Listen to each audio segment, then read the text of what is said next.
Hello everyone, welcome to BSP Pharmacy.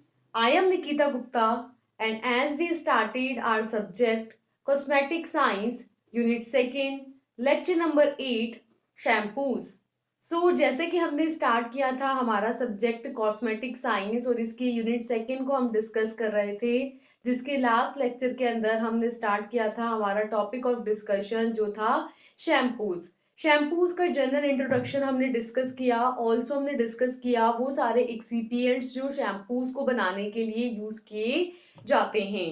अब इसी के अंदर हम फर्दर कंटिन्यू करेंगे और नेक्स्ट देखेंगे डिफरेंट टाइप्स ऑफ शैम्पूज के बारे में। So next is types of shampoos. Shampoos के टाइप की बात करें तो they are broadly 8 categories of the shampoos, but these are not always sharply declined because there is some overlapping। क्या बोल रहे हैं कि शैम्पूज की टोटल 8 कैटेगरीज होती हैं, लेकिन फिर भी इसके अंदर एग्जैक्ट हम 8 नहीं बोल सकते क्योंकि कहीं ना कहीं एक दो कैटेगरीज एक दूसरे के साथ ओवरलैप कर रही होती हैं और बिल्कुल एकदम शार्पली वो एकदम डिलाइंड नहीं हो रही होती हैं। मतलब ऐसा नहीं है कि वो एक सारी एक जैसी होंगी या सारी एक दूसरे से अलग होंगी, बिल्कुल उनके अंदर चेंजेस नहीं होगा, ऐसा नहीं होगा। दैट इज वाई वैसे तो 8 कैटेगरीज है बट फिर भी यहाँ पर इसका काफी ज्यादा इलोबरेशन है। ठीक है, तो फर्स्ट होते हैं आपके liquid and non acid shampoos. Basically नाम से समझ में आ रहा है कि ये वो शैम्पूज है जो नेचर में लिक्विडिस है। ठीक है, और नॉन एसिड यानी कि इनके अंदर एसिडियस सबस्टांस यहाँ पे प्रेजेंट नहीं है। So these shampoos in this group having a pH 6.5 or higher, thus the addition of an opacifier like glycol stearate make it an opaque which is purely lotions. Hence when the egg is added to the opacifier it becomes an egg shampoo. Hence, many of these shampoos contain a protein or protein derivative। क्या बोल रहे हैं कि इस category के अंदर, इस group के अंदर जितने भी शैम्पूज आते हैं उनका जो पीएच होता है वो आपके 6.5 या 6.5 से ज्यादा होता है। दैट मीन्स कैसा होता है, आपके एल्कलाइन नेचर का होता है, बेसिक होता है। ठीक है, और इसके अंदर ओपेसिफायर को ऐड किया जाता है और ओपेसिफायर की फॉर्म में यहाँ पर ग्लिसरॉल स्टेरेट को यूज किया जाता है जो इस सोल्यूशन को, इस शैम्पू को कैसा बना देता है, ओपेक बना देता है और एक प्योर लोशन की फॉर्म में प्रोड्यूस करता है। यानी कि एक मतलब शाइनी जैसा सोल्यूशन यहाँ पर बन करके आता है। Also when the egg is added to an opacifier it becomes egg shampoo. और जब इसके अंदर एग्स ऐड किए जाते हैं तो फिर ये कौन सा शैम्पू बन जाता है, एग शैम्पू बन जाता है। इसी तरीके से डिफरेंट टाइप के ये शैम्पूज होते हैं जिसके अंदर प्रोटीन या प्रोटीन के जो डेरिवेटिव्स हैं उनको इसके अंदर मिक्स किया जाता है, इसके अंदर ऐड किया जाता है। तो इस तरीके से ये आपके लिक्विडियस नेचर के नॉन एसिड शैम्पूज होते हैं। इनका जो नेचर है वो अल्कलाइन होता है, इसके अंदर ओपेसिफायर को ऐड किया जाता है और हम इसमें एग भी ऐड कर सकते हैं या कोई प्रोटीन्स भी ऐड कर सकते हैं। सेकेंड होता है आपके non acid shampoos with cationized conditioners। So these are basically neutral shampoos which containing and cationic agent that is compatible with the anionic surfactant and suitable to cause conditioning effect to the hairs। क्या बोल रहे हैं कि जो non acid shampoos है ना, इसके अंदर एसिड या सबस्टांस नहीं है और आयनिक कंडीशनर के साथ अवेलेबल होते हैं। तो बेसिकली ये जो है न्यूट्रल शैम्पूज होते हैं जिसके अंदर कैटाइनिक एजेंट मिला हुआ रहता है जो कि एनायनिक सर्फेक्टेंट के साथ क्या होता है, कंपैटिबल होता है और इसी वजह से हेयर्स जो रहते हैं उन पर कंडीशनिंग इफेक्ट ये प्रोड्यूस करते हैं। ठीक है, तो इस तरीके से क्या समझ में आ रहा है हमको कि भाई ये जो रहेंगे ना इसमें कंडीशनर भी जुड़ा हुआ है, तो ये ना सिर्फ हेयर की जो स्कल्प है उसको क्लीन करेंगे बल्कि हेयर्स को स्मूदन भी करेंगे, शाइनी भी बनाएंगे और हेयर्स की कंडीशनिंग भी करेंगे। क्लियर। नेक्स्ट है आपके third acid balanced that is low pH shampoos. These are used for the professional purpose, and the most popular surfactant in these products is ammonium lauryl ether sulfate, which is followed by ammonium lauryl sulfate and some amphoterics. क्या बोल रहे हैं कि इसके अंदर क्या आते हैं, आपके प्रोफेशनल पर्पस के लिए यूज किए जाने वाले शैम्पूज आते हैं। ये जो है आपके एसिड को बैलेंस करने वाले कम पीएच वाले शैम्पूज होते हैं। ठीक है, इन्हें काफी ज्यादा प्रोफेशनल पर्पस के लिए यूज किया जाता है। ठीक है, और ये जो होते हैं इन प्रोडक्ट्स के अंदर जो मोस्ट पॉपुलर सर्फेक्टेंट ऐड किया जाता है वो क्या होता है, आपके अमोनियम लोरियल ईथर सल्फेट होता है, या समटाइम्स यहाँ पर इसके साथ ही अमोनियम लोरियल सल्फेट और कुछ एम्फोटेरिक्स को भी यहाँ पर ऐड किया जाता है, जो क्या करते हैं इसके पीएच को रिड्यूस कर देते हैं और एसिड बैलेंस वाला शैम्पू यहाँ पर बनाते हैं, प्रोड्यूस करते हैं। फोर्थ होता है आपके low pH shampoos, that is cationic conditioners. इनकी अगर हम बात करें तो these cationic conditioning agent find a widespread use in the low pH shampoos. They are mainly quaternary ammonium compound or fatty amines and their salts and fatty amine oxides which become substantive to hair at and pH acid. ठीक है, क्या बोल रहे हैं कि यहाँ पर जो केटाइनिक कंडीशनिंग एजेंट होते हैं, ठीक है, वो आपके काफी ज्यादा यूजफुल होते हैं, बहुत ज्यादा वाइड स्प्रेड है। ठीक है, और ये जो है लो पीएच वाले शैम्पूज होते हैं जिनका पीएच जो है वो कम होता है, यानी कि ये इनका पीएच जो होता है वो आपके एसिडिक कंडीशंस वाला होता है।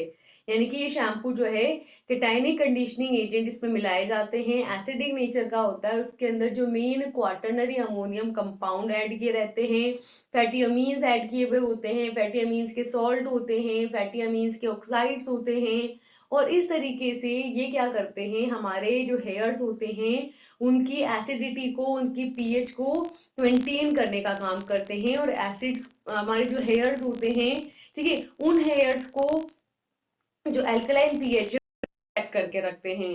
क्लियर हो गई बात। नेक्स्ट होता है फिफ्थ, बेबी शैम्पूज।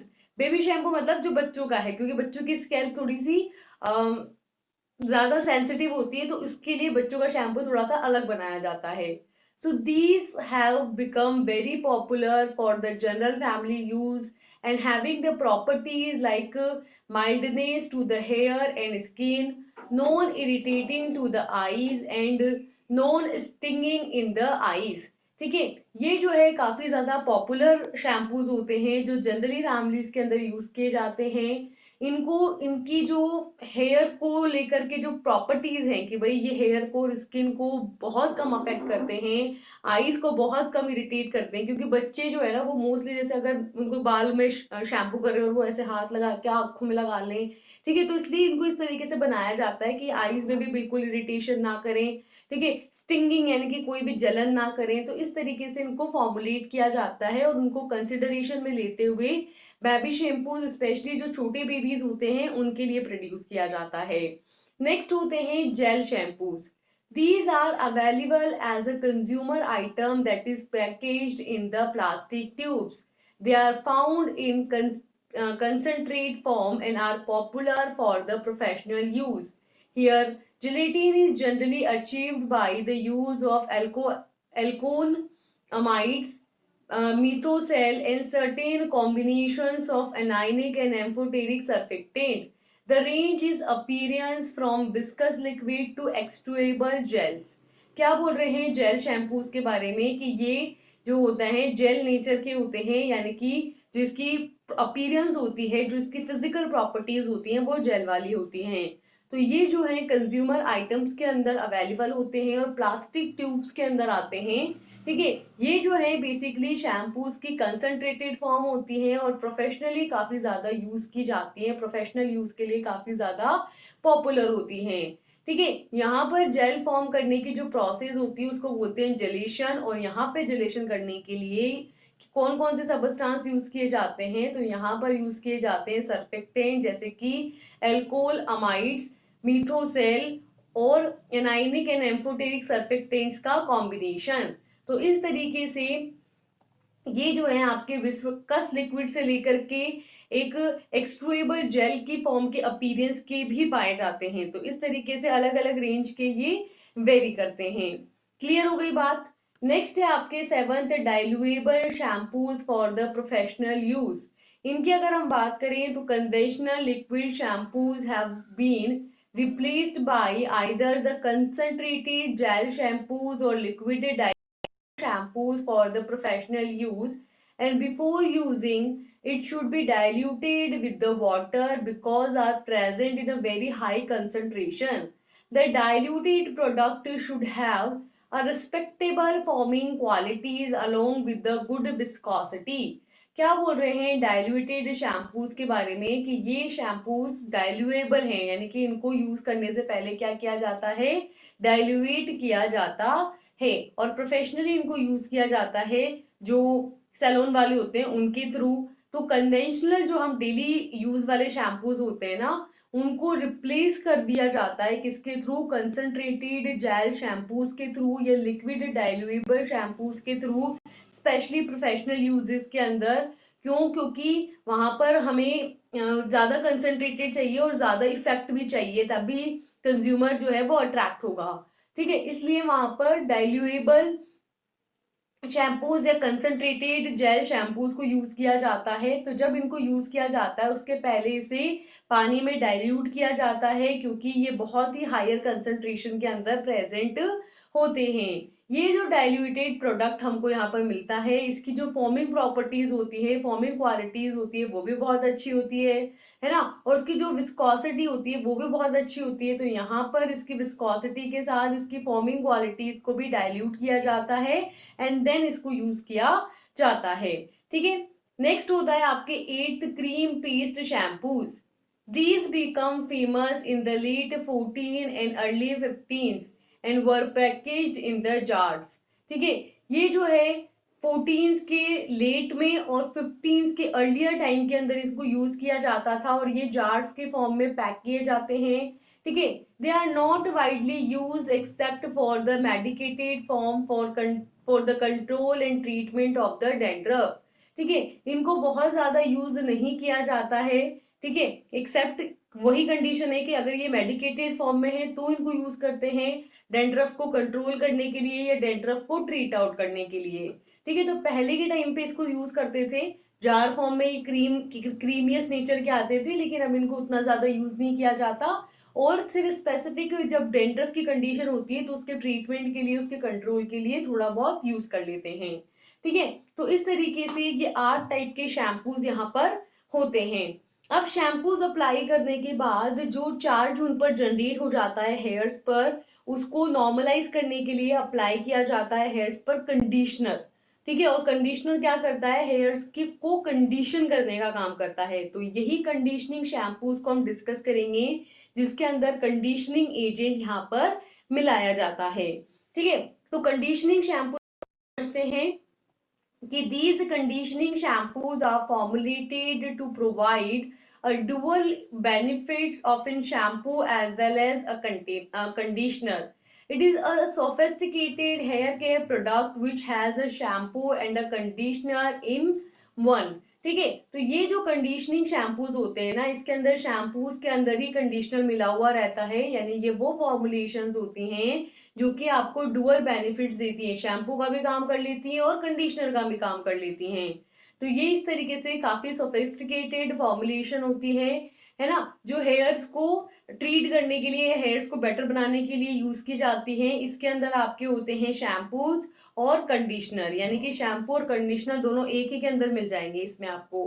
ठीक है, these conditioning shampoos condition from within while cleansing and nourishing your hair.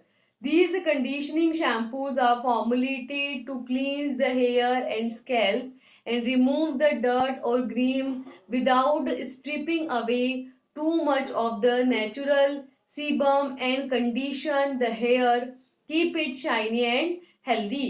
क्या बोल रहे हैं कि ये जो कंडीशनर शैम्पूज होते हैं इनको फॉर्मुलेट किया जाता है, बनाया जाता है किसके लिए, हेयर्स को और स्कैल्प को क्लीन करने के लिए, हेयर या स्कैल्प पर जो डर्ट प्रेजेंट है, जो ग्रीम्स प्रेजेंट है, उनको रिमूव करने के लिए, और जब रिमूव कर रहे हो तब इस चीज का भी ध्यान रखना होता है कि जो स्किन पर नेचुरल सीबम है ना उसको बहुत ज्यादा स्ट्रिप आउट ना कर दिया जाए, उसको बहुत ज्यादा रिमूव ना कर दिया जाए, और साथ में यहाँ पे कंडीशनिंग इफेक्ट भी दिया जाए और बालों को, हेयर्स को एकदम शाइनी और हेल्दी बनाया जाए।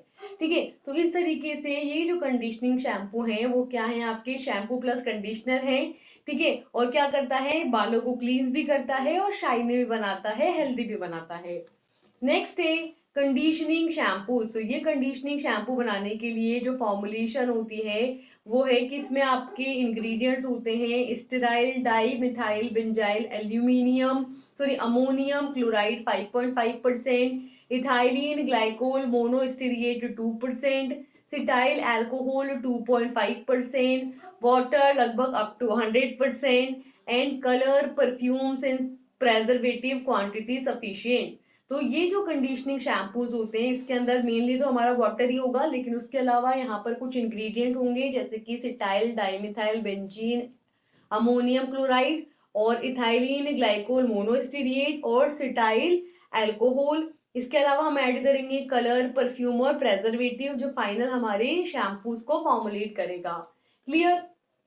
नेक्स्ट होता है हमारा एंटी डैंड्रफ शैम्पू। ये तो बात हुई शैम्पूज के डिफरेंट टाइप जो मेनली यूज होते हैं, उसके अलावा मेन मेन जो मार्केटेड शैम्पूज है उनको डिस्कस करेंगे। तो फर्स्ट है हमारा एंटी डैंड्रफ शैम्पू।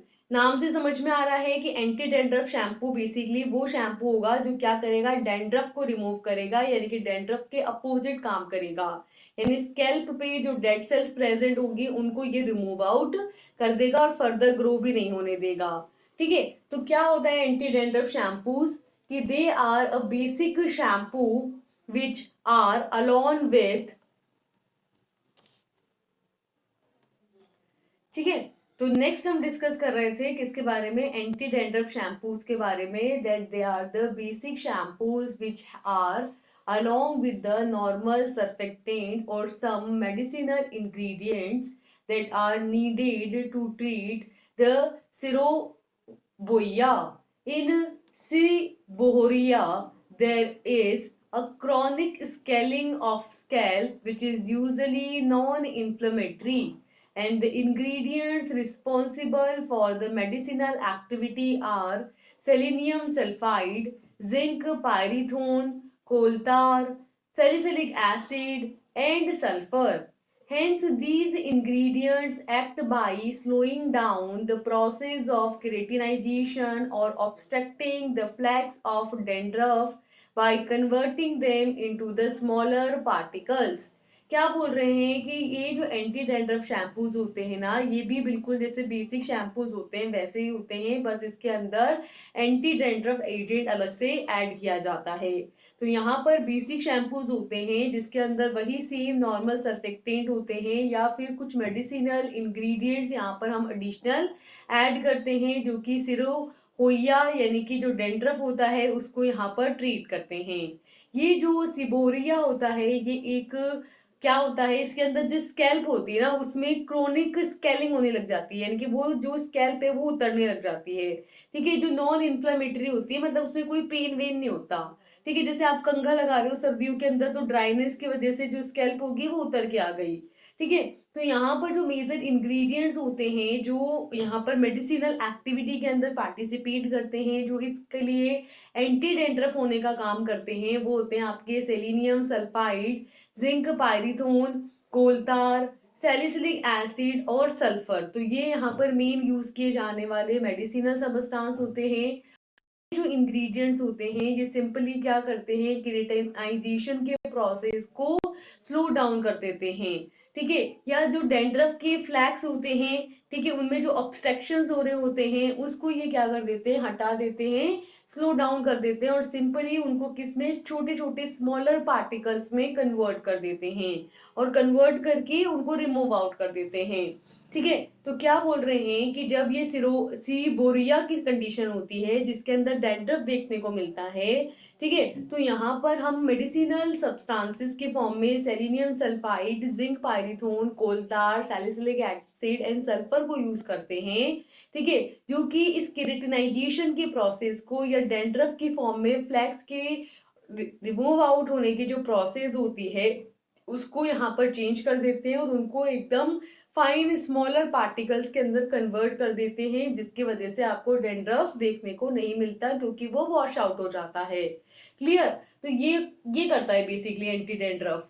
तो एंटी डेंड्रफ शैम्पूज जो होते हैं इसके अंदर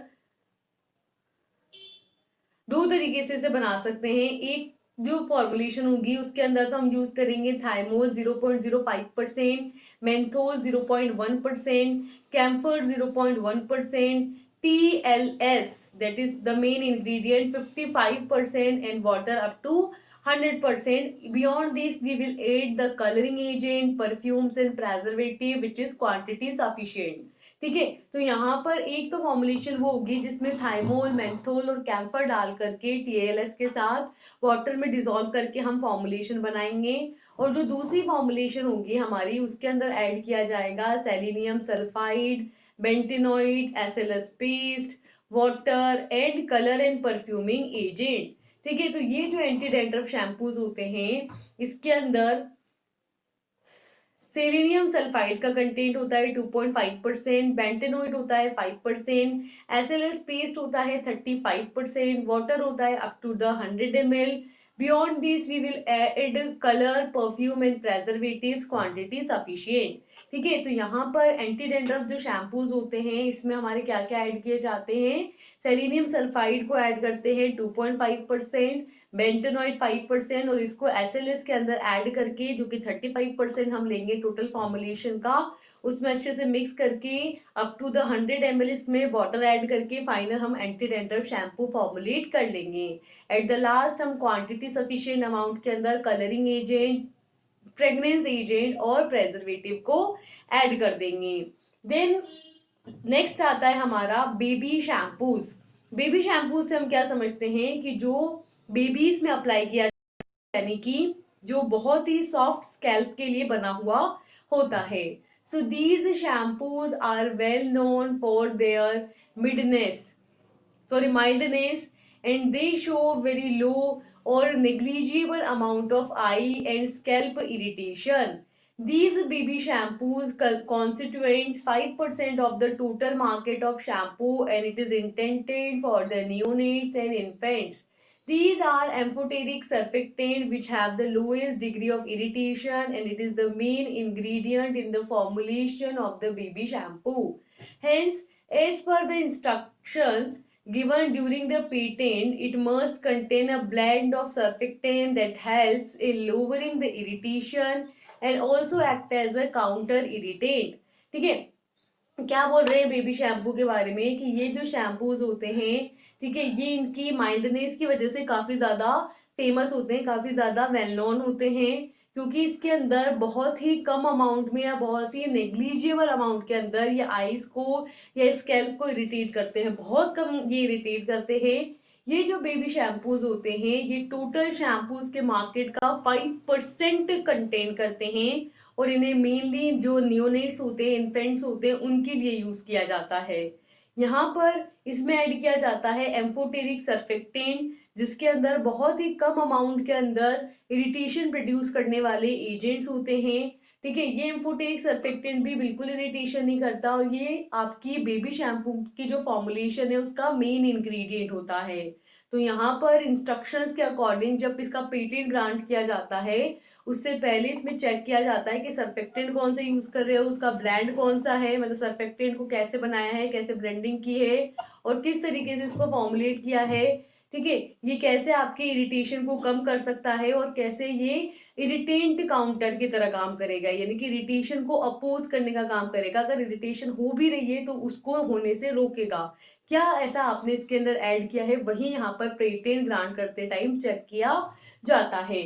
ठीक है, इनकी जो फॉर्मुलेशंस होती है उसकी अगर हम बात करें तो these baby shampoos are formulated by magnesium lauryl sulphate that is 11%, coco amido propyl betaine that is 5%, polysorbate 21%, polyethylene glycol 600 3.5%, perfumes quantity sufficient, preservatives quantity sufficient, citric acid to manage the pH 86, colouring agent, quantity sufficient and water up to the 1000 ml। ठीक है, तो क्या बोल रहे हैं कि यहाँ पर जो मेन इंग्रेडिएंट्स होंगे वो होगा आपका SLS यानी कि मैग्नीशियम लोरियल सल्फेट, प्रोपाइल बेंटेनाइड 5% और पॉलीसॉर्बेट 20। ठीक है, इन सबको और पॉलीथाइलिन ग्लाइकोल 600 को सबको अच्छे से मिक्स कर लेना है। फिर उसके अंदर हमने उसको अच्छे से उस वाटर के अंदर 100 ml तक वॉल्यूम मेकअप कर लेना है। फिर इसके अंदर थोड़े थोड़े अमाउंट में जैसा भी हमको फ्रेग्रेंस चाहिए उसके according perfume agent, preservative, citric acid और कलरिंग एजेंट डाल देंगे, जो इसको एक पर्टिकुलर कलर, फ्रेग्रेंस और प्रेजर्व करके रखेगा, बचा के रखेगा। ठीक है,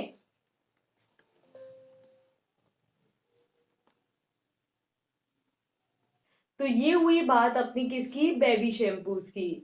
तो इसी के साथ हमारा ये लेक्चर होता है यहाँ पर कंप्लीट। इसके अंदर हमने डिस्कस किया किसके बारे में, एंटी डैंड्रफ शैम्पूज के बारे में, बेबी शैम्पूज के बारे में, और जो हमारा डिफरेंट टाइप्स ऑफ शैम्पूज है उनके बारे में, और कंडीशनिंग शैम्पू के बारे में। तो इसी के साथ हमारा ये लेक्चर होता है कंप्लीट। अब हम मिलेंगे नेक्स्ट लेक्चर के साथ कुछ नए टॉपिक्स के साथ। Till then, thank you and all the best. Bye bye.